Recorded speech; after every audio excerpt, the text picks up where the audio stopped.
여러분, 한국 TV 드라마 중에서 최장수 드라마, 가장 오래 방영된 드라마가 뭔지 아십니까?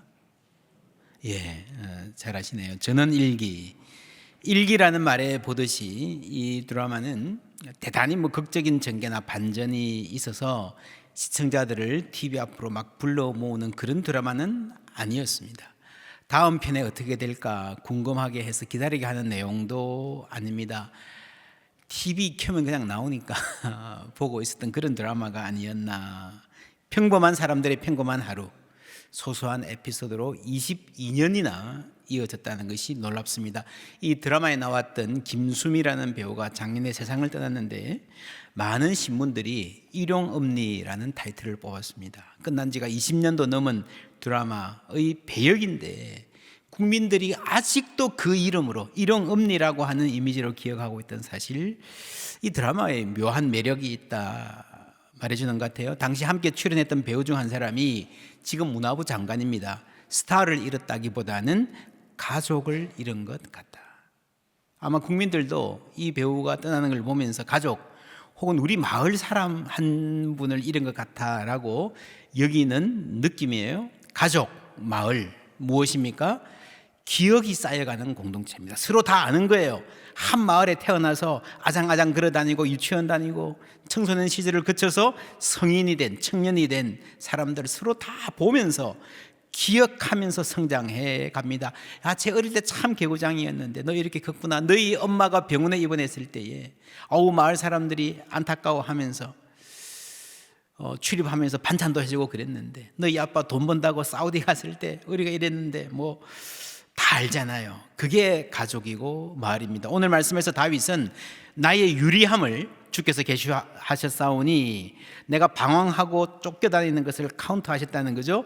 나의 눈물을 주의 병에 담으소서, 이것이 주의 책에 기록되지 아니하셨나이까. 나의 눈물을 주의 병에 담으소서. 하나님이 나를 기억하시고 담으시고 기록하신다. 내 아픔을 아실 뿐 아니라 소중히 여기실 뿐 아니라 잊어버리지 아니하시고 기억하시고 기록해 놓으셨다라고 하는 겁니다. 여러분, 내가 아픔이 있지만 나를 기억해 주는 사람이 있으면 행복합니다. 다윗이 이걸 쓴 게요, 나의 유리함을 쫓겨다닐 때, 도망자로 다닐 때의 나를 말하는 것입니다. 고국에서 쫓겨다니는 신세가 되었습니다. 사울이 죽이려 하니까 도망갑니다. 나중에는 다윗이 쫓기는 중에요, 다윗 일행 중에 밥 한 끼 준 사람들까지 다 찾아내서 죽여버립니다. 어떻게 살 수 있겠습니까? 이런 급박한 상황에서 가다가 안 되니까 블레셋까지 갔습니다. 놀랄만한 일이죠. 이해가 안 됩니다. 적국입니다. 원수입니다. 치떨리기 싫은 나라 블레셋입니다. 블레셋 사람들은 다윗 좋아하겠습니까? 가장 경계해야 될 원수 같은 인물을 다윗으로 생각하고 있지 않습니까? 임진왜란 때 이순신 장군이 일본군들 많이 죽였는데 임금이 핍박하니까 일본으로 도망갔다. 그건 말이 안 된다고 생각하죠. 그런 일이 성경에 나오는 겁니다. 블레셋 사람들 중에서 다윗 저 사람 조심해야 됩니다. 죽여야 됩니다. 그래서 다윗이 미친 척합니다. 여러분, 한 장군으로서, 한 젊은이로서, 한 남자로서 얼마나 치욕적인 일입니까? 이런 고통과 치욕이 다윗의 유리함에 있었습니다. 그때 흘린 눈물을, 방황할 때에 고향을 떠나 살아야 했던 그 기억을 하나님이 기억하신다는 말씀입니다. 어떤 면에서 현대의 도시인들은 모두 유리한 사람들입니다. 마을이 없습니다. 옆집에 누가 이사를 들어가나 나가도요, 그냥 힐끗 보고 저 사람 오네 하고 말 뿐입니다. 오랜 이웃이지만 그가 어디서 무엇 하는지 어떤 사정이 있는지 모르고 살아갑니다. 이웃집 어른이 돌아가셔도 한참 후에 어쩐지 안 보이신다 했네 할 때가 있습니다. 고향의 상실은요, 서사의 단절, 이야기의 단절이라고 하는 아픔이 있습니다. 내 삶의 내용과 이야기를 알고 무슨 말을 해도 이해해주고 공감해주는 사람이 있을 때에 우리 삶은 그것이 기반이 됩니다. 그것이 없을 때에 고립감을 느끼죠. 사람이 아프면 고립감이 심해집니다. 사회활동에 예전 같지 않죠. 또 많은 사람들이 병 걸렸다는 사실 자체를 수치스러워하는 문화도 우리 가운데 있습니다. 관계들이 많이 끊어집니다. 특별히 연세 드신 분들보다 젊은 사람들이 아프면요, 만성질환에 걸리면 외로움은 훨씬 더 깊어진다고 그래요. 그 연세 드신 분들은 주위에 고만고만하게 아픈 분들 많잖아요. 앉으면 이런저런 질병에 대한 정보도 교환하고 그렇게 하는데, 젊은 사람들이 많이 아프면요, 완전히 세상에 나 혼자다라고 하는 아주 심각한 고립감을 느끼게 됩니다. 몸의 아픔이 외로움으로 이어지고, 그 외로움이 미래의 불안, 내 인생이 캄캄해지는 그런 절망적인 상황으로, 어두운 상황으로 몰려갈 때 우리가 이 시를 들여다볼 수 있습니다. 이 시는 다윗의 개인적인 경험에서 유래했지만 대부분의 시편들은요, 바벨론 포로 시기에 이렇게 모아진 겁니다. 그때 애송된 시라는 겁니다. 그들에게 의미가 있었다는 겁니다. 생각해 보십시오. 바벨론 포로를 갔습니다. 고향을 떠나서 유리하고 방황하던, 그래도 고국에 있을 때는 오손도손 서로 기억해주고 살았는데, 이제는 누구도 우리를 그들떠 보지도 않는 그러한 상황에서 이들이 이 시를 읽으면서, 다윗이 유리하던 그 시를 읽으면서 하나님을 기억하고자 했습니다. 그래서 여러분, 바벨론 포로들의 삶의 중심에 나를 기억해 주시는 하나님에 대한 신뢰가 있었던 것입니다. 그 신뢰가 포로 시기를 이겨낼 수 있게 하는 소망이 되었습니다. 우리의 아픔엔 서사가 있다. 아스 클라이먼, 하버드 대학교 의과대학 교수이죠. 이거 정신의학, 의료인류학, 사회의학이라는 분야의 소셜 메디슨 연구를 많이 했던 분입니다. 이런 문제의식, 이게 진단하고요, 정밀하게 진단하고 지표에 나타나는 걸, 모든 걸 다 잘 치료했는데 호전되지 않는 거예요. 악화되는 거예요. 그래서 사람이 아픈 거는 비슷해 보여도 전부 다 다르구나 하는 걸 알게 됩니다. 이분 스스로가 평생 천식을 앓으면서 힘들게 살았습니다. 50대 후반에 아내가 조발성 알츠하이머에 걸려서 10년 넘도록 아내를 간병하며 살았습니다. 그리고요, 중국과 대만 가가지고 환자들 돌보면서 문화권에 따라서 어떤 사회적 요인이 환자에게 영향을 미치는지를 연구를 했습니다. 예로 중국의 한 여성은 우울증, 편두통에 계속 시달리다가 딸이 대학 입시에 실패하자 건강이 완전히 무너집니다. 여러분, 딸이 대학 입시 실패하는 게 안타까운 일이지만 있을 수 있는 일이잖아요. 완전히 그냥 사람이 그냥 폐인이 될 정도로 무너지는 거 너무 이상하다. 그 이야기를 들어보니까 이분이 아주 유복한 집에 태어났습니다. 그래서 고이 잘 자랐어요. 공부도 잘하고. 근데 모택동 때 문화혁명 아십니까? 그때 많은 지식인들을 강제로 막 시골로 공장으로 보냈습니다. 하방이라고 그랬죠. 갑자기 하루아침에 삶이 바닥으로 떨어졌다는 느낌을 갖고 살다 보니, 내 딸이라도 좀 잘 컸으면 좋겠다 그랬는데, 대학 입시에 소망을 걸고 있었는데 이렇게 아프니까요, 이게 완전히 무너지는 것입니다. 그 무너지는 게 편두통으로, 우울증으로, 어디 몸이 아픈 걸로 나타나는 거예요. 여러분, 이거를 의학자들이 신체화, 소마가 몸이거든요. 소마티제이션이라고 말합니다. 우리의 아픔엔 우리만의 삶이 담겨 있다. 우리는 망가진 신체가 퍼붓는 공격을 이겨내기 위해 매일같이 분투한다. 그러나 우리의 고통은 침묵 속에서 처참히 외면당한다. 우리의 질병엔 그만의 의미와 삶의 서사, 이야기가 숨겨져 있다. 우리의 몸은 오롯이 감당해야 할 삶의 무게를 표현하는 정당한 수단이다. 이 마음이 아파서 몸이 아픈 게 정당하다는 거예요. 그래야 그나마 살아갈 수 있다는 것입니다. 아무도 들어주지 않은 호소를 몸이 밖으로 드러내는 것이다. 여기서 문제는 몸이 아닌 우리의 삶이다. 여러분, 그래서 이분이 주장이, 치료는 의사의 대체가 아니라, 의사가 청진기 대고 초음파하고 MRI 찍고 하는 데서 시작되는 것이 아니라 환자의 이야기를 귀 기울이고 듣는 데서 시작된다는 거예요. 그래서 하나님은 우리 삶의 이야기, 우리 눈물을 소중히 여기시는 분입니다. 여러분, 그런 경우 있잖아요. 저 사람은 왜 저렇게 사나 도저히 이해가 안 되는 사람이 있습니다. 그런데 그 삶의 이야기를 차근차근히 들어보면, 그럴 수도 있겠구나. 나 같으면 그만큼도 못 버텼겠다. 다윗이 적국에 가서 몸을 의탁했다. 여러분, 이해가 됩니까? 죽었으면 죽었지. 도저히 용납할 수 없는 일인 게 분명합니다. 근데 다윗의 삶의 서사를 보면요, 다윗이 하나님께 받았던 응답들, 비전들, 그가 품은 꿈들을 보면요, 살아남아야 되는 거예요. 우리가 주위 사람들이 힘들어할 때 뭘 그렇게 힘들어하냐 그것 가지고. 그런데 그 집안이 지금까지 어떻게 살아왔는지 보면요, 이해가 될 수도 있다는 거예요. 우리를 치유하시고 돌보시는 하나님은 우리 삶의 이야기를, 우리 삶의 모든 눈물을 소중히 여기시는 분이신 줄 믿습니다. 내가 잠 못 이루고 눈물 흘리던 그날 밤 큰 병에 걸렸다는 진단을 받고 어떻게 해야 되나, 그 환자의 서사뿐 아니라 가족의 서사, 중환자실 앞에서, 수술실 앞에서, 병원 복도 앞에서 망연자실하던 눈물 글썽이던 그날의 눈물을 하나님이 기억하시고 계신다는 겁니다. 예수님의 치유도 그렇습니다. 마가복음 5장의 말씀 함께 읽습니다.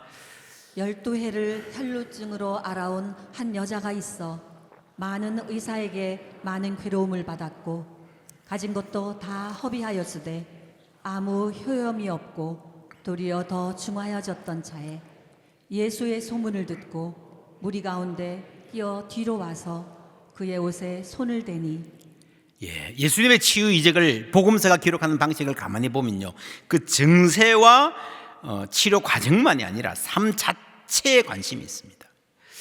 여러분, 사람이 아픈 거는요, 그 삶 전체, 많은 의사에게 오랫동안 고민하고 기대하고 실망하고 또 실망했던 그러한 수많은 날들의 눈물과 아픔을 예수님이 알고 계신 거예요. 지금 내 앞에 와 있는 이 사람이 얼마나 힘든 날들을 거쳐가면서 여기까지 겨우겨우 왔는지 헤아리시는 거예요.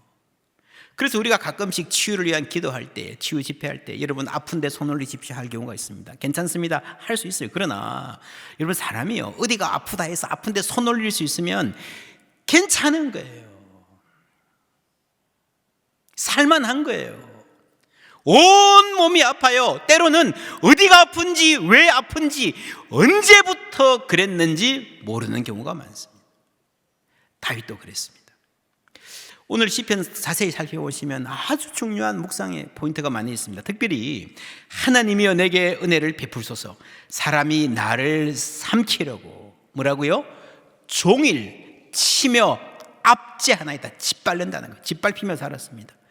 또 종일, 2절에 내 원수가 종일, 5절에 그들이 종일 내 말을 곡해하며 나를 치는 그들의 모든 생각은 사악이라. 악한 생각을 가지고 내가 하는 모든 말을 비틀어서 공격하는 거예요. 안 아픈 데가 없습니다. 삶이 고통스럽습니다. 종일 나를 짓밟고 공격하는데 여러분 어떻게 해야 되겠습니까? 쉴 새 없이 언제나 공격하는데 어떻게 해야 되겠습니까? 시도 때도 없이 아픔이 찾아오는데 어떻게 해야 되겠습니까? 쉬지 말고 기도하라. 여러분, 이 말을 들으면요, 처음에는요 무거운 숙제를 받는 것 같은 느낌이 듭니다. 선생님이 숙제 내줄 때, 야 30페이지 읽어와. 아니야 100페이지 읽어와. 아니야 책 다 읽어와. 아니 선생님 너무하신 거 아닙니까? 하루 30분 기도해. 아니 1시간씩 해. 아니 쉬지 말고 기도해. 하나님 너무하신 거 아닙니까? 그런데요, 여러분, 공부할 생각이 없는, 필요를 모르는 아이들은 선생님 피해 다닙니다. 너 숙제했니 할까봐. 그런데 발등에 불이 떨어졌어요. 큰일 났어요. 내가 시험 봐야 되고 이거 통과 안 하면 큰일 나요. 인생이 힘들어지겠다는 걸 이제야 학생이 알았어요. 그런데 공부하려니 힘들어요. 문제 풀었는데 모르는 게 너무 많아요. 누가 좀 도와줬으면 좋겠어요. 야, 그때는 선생님이 내 곁에 계셔서 언제든지 물어볼 수만 있다면 얼마나 좋을까. 그렇죠? 과외 선생님 붙여서 모르는 거 있으면 다 적어가지고 일주일에 한 번씩만 만나도 도움이 꽤 될 거예요. 여러분, 쉬지 말고 기도하라는 말은요, 언제든지 나에게 가지고 오라는 말씀입니다. 문을 열어놓을 테니 언제든지 내 방문 두드리라는 말입니다. 인생 살다가 힘들어지면, 탄식할 때가 되면, 여러분, 그러니까 누가 종일 괴롭히면요 종일 기도할 수밖에 없어요. 시도 때도 없이 아프면요 시도 때도 없이 기도할 수밖에 없어요. 기도는 숙제 받은 게 아니라 특권입니다. 언제든지 기도할 수 있는 특권을 주신 거고요, 내가 언제든지 너의 기도에 귀 기울이겠다는 하나님의 특별 서비스인 줄 믿습니다. 쉬지 말고 기도하라는 말은요, 하나님 나도 나의 모든 눈물을 기억하시고 병에 담으시는 나를 사랑하시는 하나님이라는 말이 담겨 있는 거예요. 여러분, 아프면 외로워져요. 기도해야 넘어설 수 있습니다. 아프면요, 나는 혼자라는 생각이 너무 심하게 됩니다. 아무도 내 아픔 몰라준다 싶죠. 그게 여러분 몸이 아프고 외로움에 젖어들고, 그게 미래의 불안으로 가는 거예요. 9절 말씀 함께 읽습니다. 내가 아뢰는 날에 내 원수들이 물러가리니 이것으로 하나님이 내 편이심을 내가 아나이다. 할렐루야. 언제 원수들이 물러가요?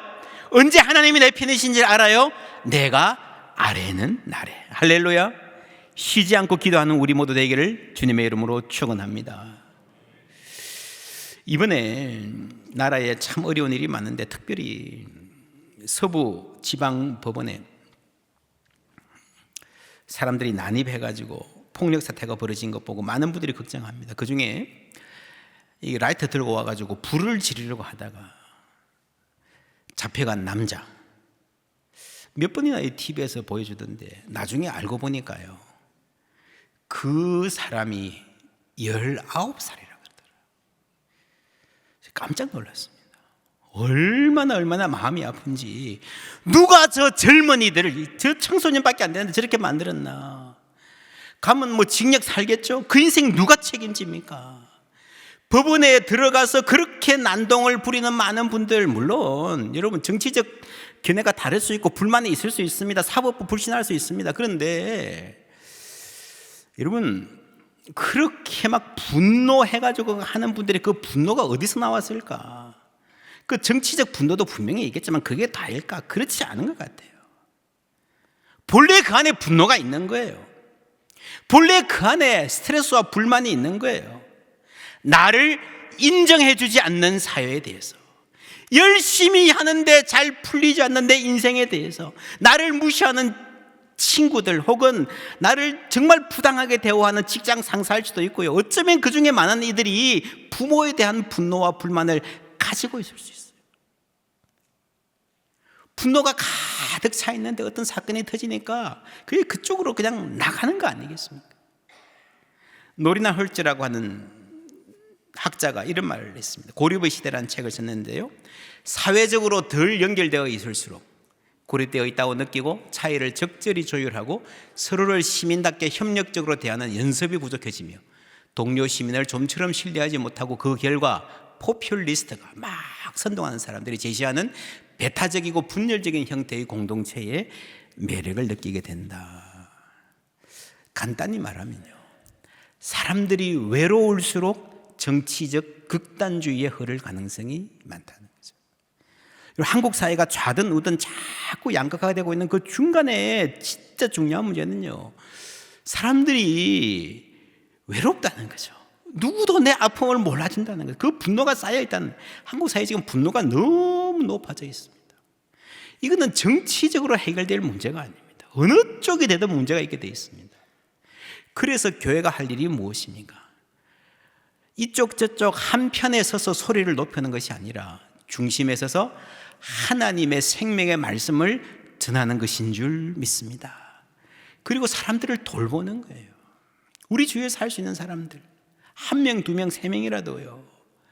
아무도 혼자 울지 않는 교회, 그런 사회를 만들어가고 외로운 이의 친구가 되어줘야 되는 겁니다. 하나님이 다윗의 인생에 다가와서 그걸 하시는 거예요. 다윗은요, 보세요, 유리하고 방황하면서 억울한 일을 너무 많이 당했어요. 지금 말도 안 되는 고생을 했어요. 그렇게 충성했는데 그 원수로 갚는 사람들이 있었어요. 그러다가 왕이 되었어요. 뭐 할 차례입니까? 그렇게 억울한 일을 많이 당했는데 왕이 되면 뭐 할 차례입니까? 정치 보복. 그렇죠. 사울이 나에게 했던 거 10분의 1만 해도요, 사울 가문은 남아나지 않아요. 온 나라에 피비린내가 날 거예요. 당한 사람은 또 가만히 있겠습니까? 또 칼을 갈죠. 이스라엘 역사가 그런 수렁에 빠지지 않을 수 있었던 이유, 다윗의 인생이 그런 수렁에 빠지지 않을 수 있었던 것은요, 하나님을 의지했기 때문인 줄 믿습니다. 10절 말씀 함께 읽습니다. 내가 하나님을 의지하여 그의 말씀을 찬송하며 여호와를 의지하여 그의 말씀을 찬송하리이다. 아멘. 다윗은 하나님 의지했습니다. 하나님을 찬송하는 것도요, 하나님께서 힘주셔야 하나님을 의지해서 할 수 있는 거예요. 여러분 잊지 마십시오. 내 마음대로 기도하고 내 마음대로 믿고 내 마음대로 내 힘으로 찬양하는 거 아닙니다. 하나님 찬양하는 것도 하나님 힘 주셔야 할 수 있을 줄 믿습니다. 찬양하는 것도 은혜예요. 어려운 일 당할 때 나의 믿음 적으나, 내가 내 믿음 의지하는 게 아니에요. 의지하는 내 주를 더욱 의지합니다. 그래서 믿음은 나의 의지력으로 버티는 게 믿음이 아닙니다. 나는 약합니다. 나는 약하지만 하나님을, 다음 슬라이드 보여주세요. 하나님을 의지하는 것입니다. 내 의지력이 아닌 하나님을 의지하는 게 믿음입니다. 여러분, 지난주에 송대관 집사님, 분당에 있는 교회 집사님입니다. 돌아가셔서 신문에 크게 나왔던데, 여러분 쨍하고 해 뜰 날 기억하십니까? 1976년입니다. 저도 그때 송대관 씨가 상 받는 장면이 기억이 나는데요, 나라가 난리가 났습니다. 어른이 나이나 전부 다 쨍하고 해 뜰 날. 여러분, 가요 대상을 받으면 노래하잖아요. 나가서 그 노래를 하거든요. 어떤 가수들은 너무 감격하니까 노래가 쫙 클라이막스 쭉 가면 살짝 눈물 흘리는 경우가 있습니다. 그런데 이 송대관 씨는요, 올라가가지고 전주가 나오는데 펑펑 울어버린 거예요. 상 받는 그 순간에 전주가 나오는데 펑펑 울어버린 거예요. 너무 고생을 많이 해가지고 갑자기 떴어요. 갑자기 꿈을 안고 왔단다, 내가 왔단다, 안 되는 일 없단다, 노력하면은. 이 노래가 얼마나 많은 사람이 꿈과 용기와 희망을 줬는지 모릅니다. 송대관의 인생이 그랬죠. 상 받기 전에 어디 가서 한 번 노래 부르면 5만 원 받았대요. 상 받고 나니까요 3천만 원 주더래요. 그런데 이 송대관 집사님이 그렇게 뜨고 나서 더 많은 고생을 했습니다. 수백억 사기 당하고요, 사업 실패해가지고요, 재산이 한때 500억까지 갔는데 전부 다 날아가고요, 70대 나이에 다니면서 노래 부르면서 차에서 자고 상가 깃밥으로 밥 먹고 막 그런 이야기죠. 그래서 한때는 송대관 자살이라는 가짜 뉴스까지 나왔다는 거예요. 여러분, 안 되는 일 없단다 노력하면은 맞아요, 틀려요? 노력하자는 아이디어는, 마음은 좋은데 진짜 여러분 노력하면 안 되는 일 없습니까? 어떤 학교에서 선생님이 애들한테 그랬대요. 초등학교 선생님이, 여러분 열심히 노력하면 안 되는 일이 없습니다. Nothing is impossible.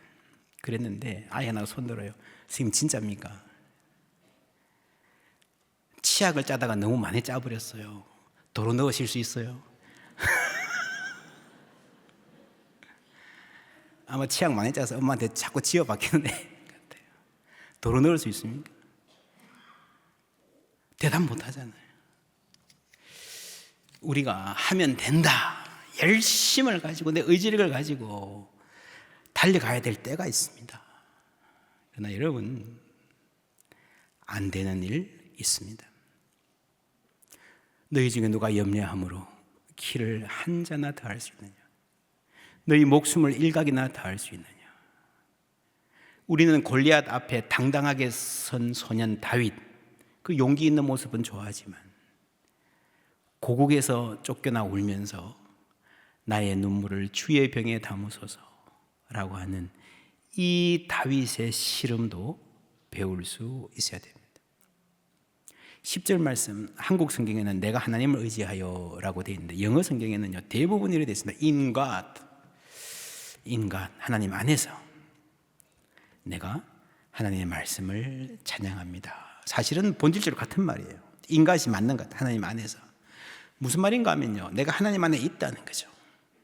즉 다윗이 블레셋에 가 있어요. 적국에 가 있어요. 주위에 보면 전부 다 하나님 인정하지 않는 적들이, 에니미들이 득실득실해요. 그러나 여전히 여기도 하나님 다스리는 땅이고 하나님 안에 있는 줄 믿습니다. 유대 백성들이 바벨론에 가 있지만, 바벨론이 최고인 같지만 여전히 이 바벨론 땅에서 우리가 하나님 안에 있는 줄 믿습니다. 여러분 아파서 어디 수술실에 가든지 중환자실에 가든지 여기가 어디야 하는 그런 실패의 자리에 가더라도 거기도 여전히 하나님 안에 있다는 고백이 있기를 주님의 이름으로 축원합니다.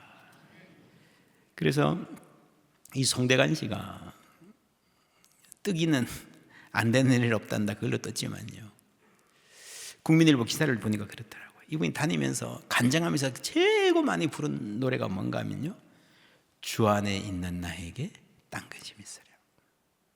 주 안에 있는 나에게 딴 것이 있으랴.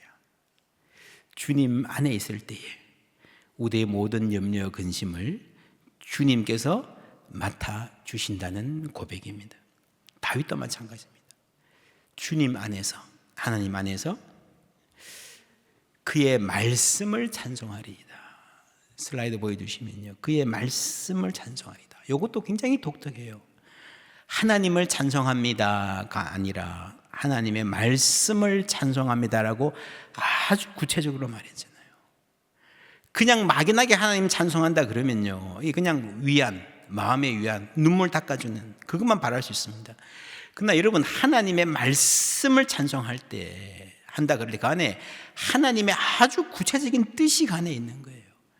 그 안에 구별되는 가치관이 있고 삶의 방향과 목표가 있는 겁니다.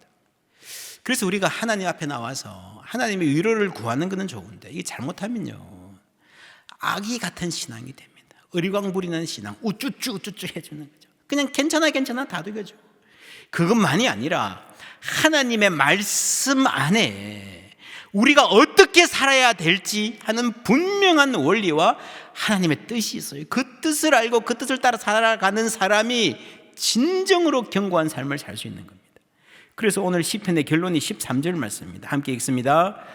주께서 내 생명을 사망에서 건지셨습니다.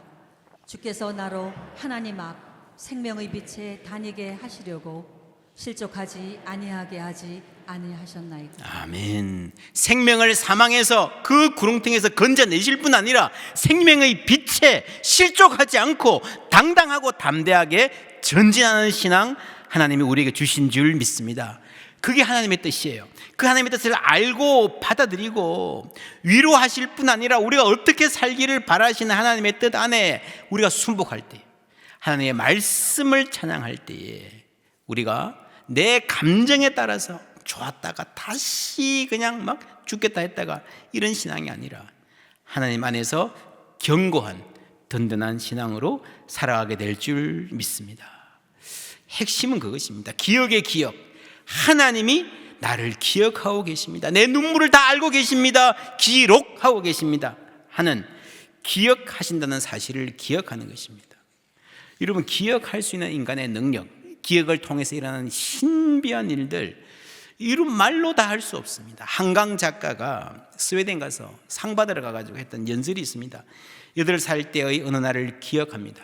주산학원에 오후 수업을 마치고 나오자마자 소나기가 퍼붓기 시작했습니다. 맹렬한 기세여서 20여 명의 아이들이 현관처마 아래 모여 서서 비가 그치길 기다렸습니다. 도로 맞은편에도 비슷한 건물이 있었는데 마치 거울을 보는 듯 그 처마 아래에서도 수십 명의 사람들이 나오지 못하고 서 있는 모습이 보였습니다. 쏟아지는 빗발을 보며 팔과 종아리를 적시는 습기를 느끼며 기다리던 찰나 갑자기 깨달았습니다. 나와 어깨를 맞대고 선 사람들과 건너편에 저 모든 사람들이 나로 살고 있다는 사실을, 내가 저 비를 보듯 저 사람들 하나하나가 비를 보고 있다. 내가 얼굴에 느끼는 습기를 저들도 감각하고 있다.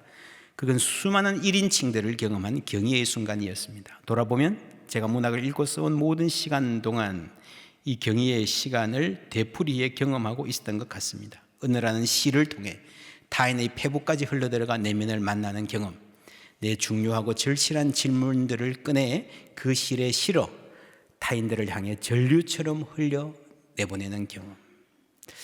여러분, 이 기억이라는 걸 통해서 인간의 마음 속에, 사람과 사람과의 관계 속에 궁극적으로 사람과 하나님과의 관계에 얼마나 신비로운 일이 일어나는지 우리가 배워가야 됩니다. 이 시상식에서 엘렌 마슨이라고 하는 작가, 노벨상 한림원의 위원입니다. 그분이 이 작품을 평하면서 이런 이야기를 했습니다. 그러나 육체가 포기해도 영혼은 계속해서 말합니다. 그럴 때가 있잖아요. 내가 너무 힘이 없어서 드러누워도요, 영혼이 움직입니다. 혹은 반대로 영혼이 지칠 때 몸이 계속해서 걸어갈 때가 있습니다. 내면 깊은 곳에는 완고한 저항, 말보다 더 강한 조용한 주장, 기억해야 할 필요성이 자리 잡고 있습니다. 여러분, 인간을 존엄하게 하는 것이 기억이라는 거죠. 다시 말하지만 망각은 잊어버리자, 덮어놓자, 그것은 목적도 아니고 가능하지도 않다라고 말합니다. 내면 깊은 곳에 이 끈질긴 저항, 기억해야 될 필요성, 기억이 저항이다, 인간 되게 한다. 그 다윗의 삶이었어요. 그 하나님이 나를 기억하시고 계신다는 사실을 어떻게든 계속해서 되새기면서 그 고난의 광야 시간을 다윗은 버텨냈던 것입니다. 그 다윗의 시를 통해서 바벨론 포로들은 그 포로의 긴 시간을 하나님을 기억하면서, 하나님이 나를 기억하신다는 사실을 기억하면서 버텨냈던 것입니다. 나의 눈물을 주의 병에 담으소서. 야, 어떻게 이런 기가 막힌 표현을 썼을까? 다윗은 정말 특별한 사람이네요. 하나님이 특별히 예뻐하셨네요. 뭐 그럴 수 있습니다. 다윗이 정말 남다른 영성, 민감성으로. 그리고 다윗은요, 우리하고는 비교도 안 될 만큼 인생의 기막힌 고난과 어려움을 겪었습니다. 그 고난의 날들을, 눈물의 날들을 다 통과하면서 하나님 붙들고 살면서 마침내 이런 깨달음에 이르렀고, 그것을 탁월한 문장력으로, 표현으로 하나님 사랑을 노래했습니다. 나의 눈물을 병에 담으시는 하나님. 그러나 우리는 이 다윗의 고백보다 훨씬 더 놀라운, 아름다운 주님 사랑의 이야기를 알고 있습니다. 로마서 5장 8절 함께 읽습니다. 우리가 아직 죄인 되었을 때 그리스도께서 우리를 위하여 죽으심으로 하나님께서 우리에 대한 자기의 사랑을 확증하셨느니라. 아멘. 하나님의 사랑의 이야기, 말씀이신 그리스도. 내가 하나님의 말씀을 찬송합니다 할 때 그 말씀의 핵심이 그리스도시잖아요. 말씀이 육신이에요. 우리 가운데 오셨고 우리를 위해 십자가 지신 그리스도. 그 십자가의 사랑보다 여러분 그 어떤 하나님 사랑의 표현도 더 선명할 수 없습니다. 이 십자가보다 더 아름다울 수 없습니다. 우리의 아픔, 우리의 모든 절망, 우리의 모든 그 비참한 처지, 비통한 마음을 다 안고 예수님이 십자가 지신 줄 믿습니다. 그 마음을 하나님께 드리시고 해결하신 거예요. 그래서 여러분, 모든 아픔에는 서사가 있다, 사연이 있다 그랬잖아요. 내 짧은 인생의 이 긴 사연, 이 사연이 다름 아니라 예수님의 사랑의 십자가 이야기 안에서 하나가 되는 거예요. 내 삶의 이야기를 하나님 마음에 담으시고 그 모든 사랑을 우리에게 부어주신 그 십자가 사랑 안에서 우리는 내 모든 눈물을, 내 모든 아픔을 하나님이 헤아리고 계시고 마음에 담고 계시는구나 알 수 있습니다. 아픈 순간에도 내가 혼자 아니구나, 주님이 나와 함께 계시구나, 내 미래도 하나님 인도하실 줄 믿습니다. 이런 믿음으로 굳건히 살아가시는 우리 모두 되기를 주님의 이름으로 축원합니다.